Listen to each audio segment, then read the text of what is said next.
Let's talk about the Central African Republic. It's a country of, well, incredible contradictions.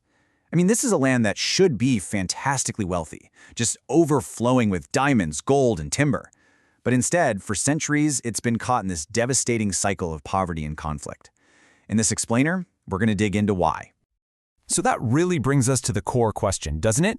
How can a nation sitting on what's basically a treasure trove of natural resources also be one of the most difficult places on Earth to live? To really get this, we first need to understand just how massive this paradox is.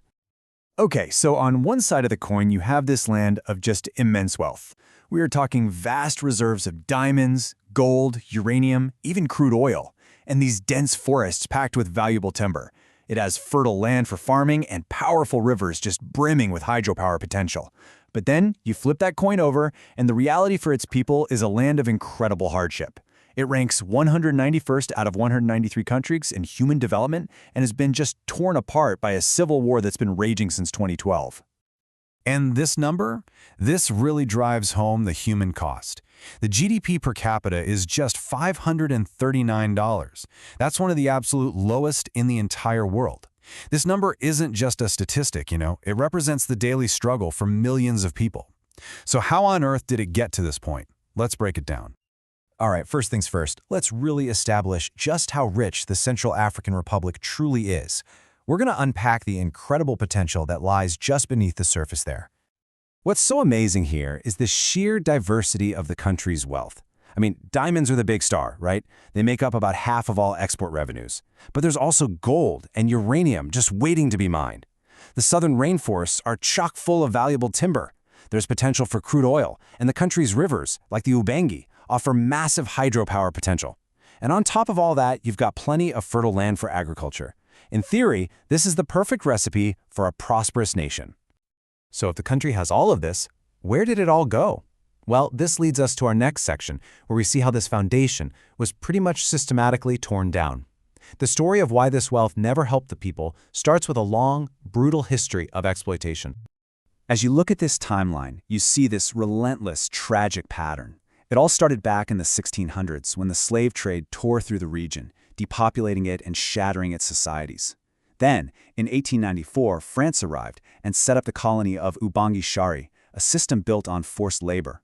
And even after independence in 1960, the cycle just kept going. You had autocratic leaders like Jean Bedel Bokassa, who literally declared himself emperor and just plundered the state's finances. And this was followed by decades of coups and instability, making sure the country never, ever got a chance to build on its own foundation. And I want to pause on this for a second, because this wasn't some benign form of colonialism. The French period here is widely considered one of the most brutal in Africa. Private companies were basically given free rein to strip assets, and forced labor was everywhere. This led to massive uprisings like the Congo-Wara Rebellion, which was then violently crushed, cementing a legacy of extraction and violence that honestly haunts the country to this day. In that history, it bleeds directly into our third section, the modern cycle of conflict. This isn't ancient history we're talking about. The struggle for control over the nation's resources is the very thing fueling modern war, devastating the population right now as we speak. There's a regional proverb that just perfectly captures the situation for ordinary people there. When elephants fight, the grass suffers. When elephants make love, the grass still suffers. Think about what that means. For the average person, the power struggles between the elites, the elephants, are always destructive. It doesn't matter who wins or what backroom deals are made. The people, the grass, are always the ones who get trampled. The most recent civil war, which really kicked off around 2012, has been fought mainly between two factions. On one side, you have the Seleka, a coalition of mostly Muslim rebel groups that seized power in 2013, and on the other, the Anti-Balaka, which are mostly Christian and animist self-defense militias that formed to fight back. And a huge driver for both sides, the fight to control the country's diamond and gold mines to fund their war, which quickly spiraled into a horrifying cycle of sectarian violence. The scale of the destruction is just staggering. According to a U.S. ambassador to the UN, this number, 417, that's how many mosques out of 436 in the entire country were destroyed during the conflict. It's a shocking statistic that just lays bare the deeply sectarian nature of the violence. So, the result of all this fighting is a fractured nation. The central government in the capital, Bangui, has very little real control over huge parts of the country. Instead, those territories are run by various armed groups.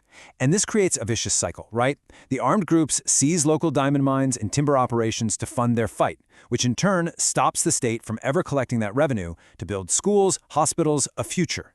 This de facto partition makes any kind of national development almost impossible because the country's wealth is being used to tear it apart. So where does that leave the Central African Republic today? In our final section, we're going to search for a future. Now, it's an incredibly fragile situation, but amidst all these immense challenges, some small but really significant signs of progress are starting to appear. Okay, check this out. This visualizes a massive leap forward. This is the new Danzi Solar Park.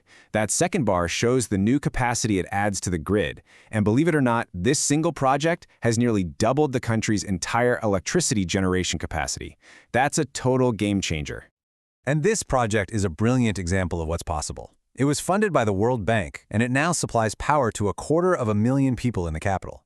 It replaces over 90% of the expensive, dirty diesel fuel the city used to depend on. And look, this isn't just about keeping the lights on. This is about building the fundamental infrastructure needed for businesses, schools, and hospitals to actually function, with the goal of getting electricity to almost half the population by 2030. Which brings us right back to our big question, but maybe with a new perspective.